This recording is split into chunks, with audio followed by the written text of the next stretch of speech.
turun kepada mereka malaikat. Apa kata malaikat? Berkata, alla takhafu, jangan kau takut, wala tahzanu, jangan kau sedih. Karena memang penyakit manusia hanya dua saja. Yang pertama takut, yang kedua sedih. Takut terhadap masa depan, sedih terhadap masa lalu, sedih terhadap masa yang sudah lampau. Ada kekhawatiran, ada kecemasan yang berlebih dalam diri manusia untuk melihat masa depan. Cemas yang berlebih itulah yang membuat naik tensi darah. Cemas yang terlalu berlebih dari batas normal itulah yang membuat naik jantung koroner, diabetes dan lain sebagainya. Tapi orang-orang yang istiqamah, dia selalu berada dengan Allah Subhanahu wa ta'ala. Masalah hidup ini besar, tapi dia berharap kepada yang maha besar. Allahu Akbar. Masalah hidup ini hebat, tapi dia mendekat kepada yang maha hebat. Allah Jalla Jalaluh, mulia. Tidak ada yang lebih mulia daripada Allah Subhanahu wa ta'ala. Semua yang bersama dengan Allah, maka Allah akan membersamainya. Orang-orang yang diuji itu selalu merasa bersama dengan Allah, maka kemudian Allah membalasnya, innallaha ma'as sabirin, Allah bersama mereka. Ayatnya tidak berkata innas sabirina ma'allah, orang-orang sabar bersama Allah, tapi Allah lebih mendahulukan dirinya. Aku bersama mereka, kata Allah Subhanahu wa ta'ala. Ana inda husni zanni abdi bi, aku menurut prasangka hambaku kepadaku. Idza dzakarani, kalau dia mengingat aku, menyebut aku, fi nafsihi, dalam dirinya sendiri, dzakartuhu fi nafsi, maka aku pun akan menyebut, mengingatnya sendiri, kata Allah Subhanahu wa ta'ala.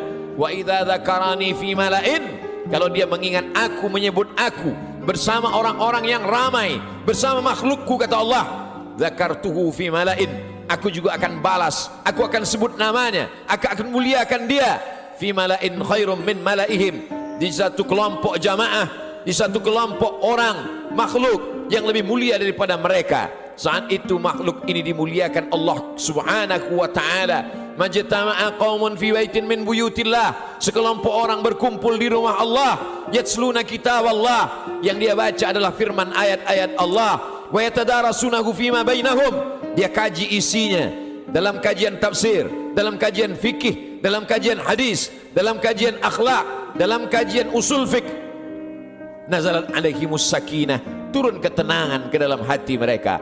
Hati bukan punya kita. Qalbul mu'min baina asabi'ir rahman, hati orang beriman seperti uang logam yang dipermainkan di jari jemari. Begitulah Allah Subhanahu wa ta'ala kuasa untuk membuat hati yang sempit menjadi lapang, untuk membuat hati yang susah menjadi senang. Semua berada dalam genggaman qudrat iradat kuasa Allah Subhanahu wa ta'ala. Haffat bihimul malaikah, mereka dikelilingi oleh para malaikat. Wa dzakarahumullahu fi man indah, dan mereka dibanggakan Allah Subhanahu wa ta'ala kepada para malaikat. Ketika Allah menciptakan manusia, apa kata malaikat? Ataj'alu fiha, untuk apa kau ciptakan mereka ya Allah? Ataj'alu fiha man yufsidu fiha wa yasfiku dima, mereka hanya akan berkelahi, berperang, menghancurkan negeri. Lalu apa kata Allah Subhanahu wa ta'ala? Menjawab dengan kata-kata kalimat rahasia, inni a'lamu ma la ta'lamun, aku lebih tahu apa yang kamu tidak tahu. Kata-kata firman Allah terbukti karena dia maha benar. La yatihil batilu min baini yadayhi wala min khalfih, tidak ada kebatilan dari depan, belakang, atas, bawah, kanan dan kiri. Maka Allah tunjukkan ada sekelompok manusia yang ketika kata-kata orang lain kotor, nista, najis, yang keluar dari mulutnya adalah subhanallah, walhamdulillah, wala ilaha illallah, wallahu akbar. Ada sekelompok manusia ketika hati manusia mencaci maki, mengutuk Allah, mengutuk nasib, mengatakan tidak adil takdir Allah, tapi ada manusia yang ridha menerima ketetapan Allah Subhanahu wa ta'ala. Orang-orang yang ridha, orang-orang yang istiqamah, maka Allah balas mereka, alla takhafu, tidak lagi ada rasa takut dalam hatinya, wala tahzanu, maka kosong hatinya dari sedih. Setelah hati itu hilang rasa takut dan rasa sedih, lalu kemudian ditanamkan Allah kebahagiaan dan kesenangan. Wa absyiru bil jannati allati kuntum tu'adun, berbahagialah kamu mendapatkan nikmat surga yang dijanjikan Allah Subhanahu wa ta'ala.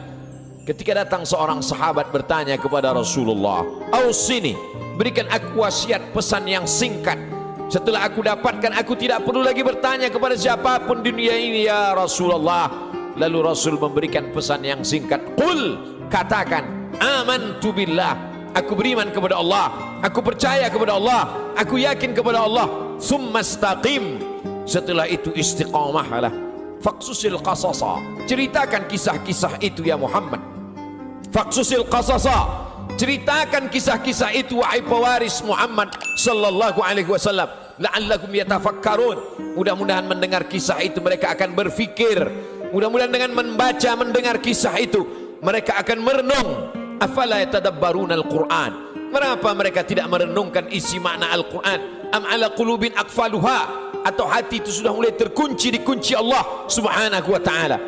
Allah uji Ibrahim alaihi salam, diuji dengan menghadapi ayah yang kufur kepada Allah, Azar, dia tetap istiqamah. Diuji dengan menghadapi umat Namrus, membakarnya dengan api, dia tetap istiqamah. Diuji dengan tidak punya anak, berdoa siang dan malam, Rabbi habli minas salihin, dia tetap istiqamah. Setelah anak lahir diuji lagi, Allah minta anak itu dikurbankan, dia tetap juga istiqamah. Ujian datang silih berganti. Itu juga yang terjadi pada Musa alaihi salam, dibesarkan di istana Fir'aun, lengkap dengan segala kenikmatan dan kemewahannya. Mudah sekali cara Allah mengeluarkan Musa dari istana Fir'aun. Dia lihat ada dua orang yang sedang berkelahi, fawakazahu Musa, Musa memisahnya, tapi dua orang ini tidak juga mau terpisah. Musa memukulnya. Saat itu takdir berkata orang itu mesti mati, dan kebetulan yang mati itu adalah bagian dari komunitas Fir'aun. Nabi Musa takut. Sebenarnya itu hanya skenario cara Allah agar Musa keluar dari istana Fir'aun. Lalu kemudian saat itu tidak ada tempat dia bergantung. Selama ini dia bergantung kepada Asia, selama ini dia bergantung kepada makhluk, selama ini dia bergantung kepada ciptaan Allah. Allah lepaskan manusia dari segala ikatan agar hati itu hanya bergantung kepada Allah subhanahu wa ta'ala.